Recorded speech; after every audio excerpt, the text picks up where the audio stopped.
dy, kush do i kontrollon Jerusalemin nëse formohet shteti palestinez, apo si do ta rimerr kontrollin Fatahu në bregun perëndimor apo autoritetet palestineze, dhe një pikë tjetër, ku mbeten vendimet e gjykatave ndërkombëtare si ICC dhe ICJ për Netanyahu dhe establishmentin e tij. Dhe këtu mendoj se do duhet diskutohet edhe pak më tepër, për arsye se po i bie se ju mund në bazë të fuqisë mund të vritni sa të doni, dhe pastaj me një marrëveshje e cila ka qenë më herët e diskutuar, mund të kaloni këto pika. Mendoj se këtu si akademik këtu duhet prekim edhe më shumë. Tani, edhe diçka në këto 21 pika përfshihet largimi i palestinezëve nga Gaza? Jepet si mundësi që kush don të largohet me mundësi rikthimi, dhe jepet mundësi ato që duan të mbesin do të mbeten. Kështu parashihet spaku. Në aspekt është në vullnetin e vet, është në vullnetin dhe dëshirën e vet palestinezëve. Nëse duan të qëndrojnë aty, mund të qëndrojnë në tokën e tyre në Gaza.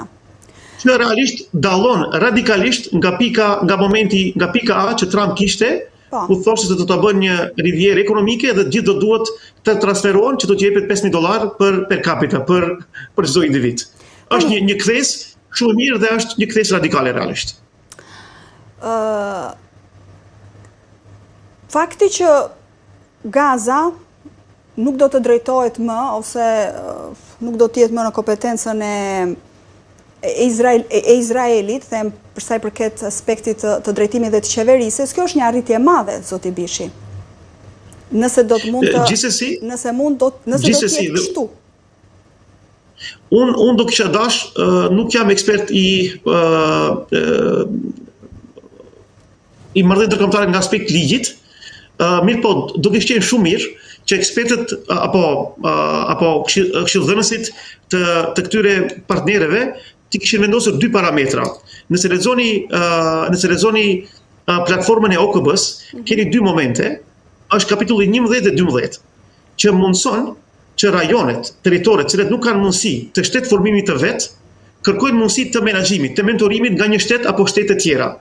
Mendoj se ky plan 21 pikësh, nëse edhe këto dy pika i vendoset, krijoni një mundësi për supranational approach, do të thonë një qasje supranacionale, dhe edhe një herë i kthen OKB-n si kredibile, edhe mendoj se afrimi i Turqisë, Arabisë Saudite, Katarit dhe të tjerë, por më shumë edhe SBA, që më vjen mirë që SBA-t me gjithë këtë pozitë që kanë pas historikisht pro-izraele dhe kundër palestinezëve, po rikthejnë momentin e tyre, po i rikthejnë liberalizmit nëse realizohet, do të jep një mundësi që këto qytetarë në Gaza, po edhe në bregun perëndimor, të mësojnë më tepër edhe nga krijimi i institucioneve. Momenti më i mirë është që të mësoni nga të tjerët, nga të jashtmit, dhe një gjë e di, domethënë në kohë luftrash keni studentë që dalin nga Palestina, edhe nga Gaza, po edhe nga bregu perëndimor, që janë tepër të suksesshëm në botë.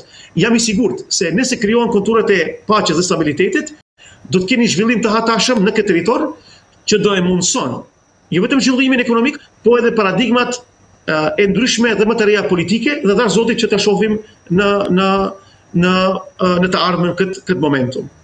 Nëse ky plan zbatohet, zoti Bishi, është kjo meritë e Donald Trump?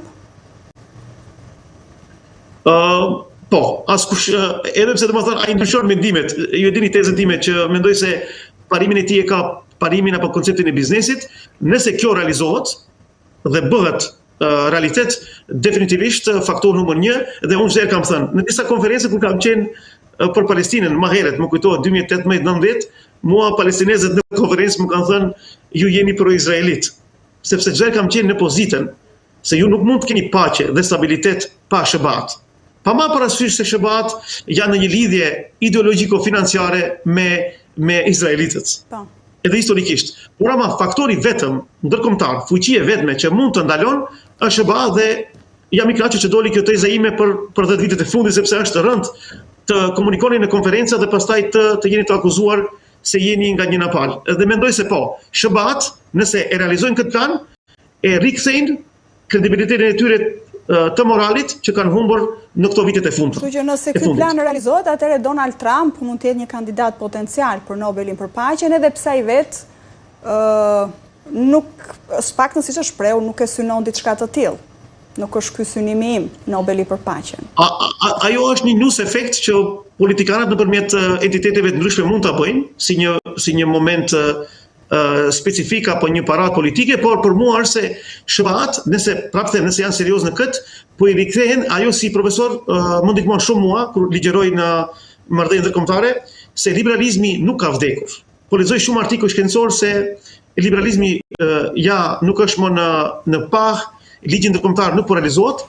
Tregoj Spanja, tregoj Slovenia, tregoj Irlanda, tregoj Suedia dhe shumë shtete tjera se edhe pse jemi në një botë multi-faced dhe multi-layered, ne prap si njerëzim i kthehemi ligjit, atë që ka thënë Kant.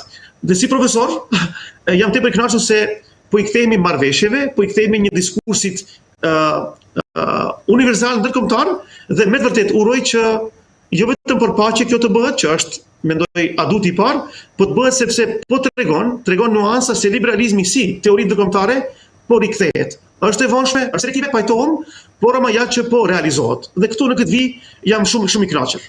Unë ju falenderoj shumë zoti Bishi për bisedën, për opinionet që i ndat me ne. Faleminderit shumë për mundësitë, uroj në sukses edhe për juve. Faleminderit.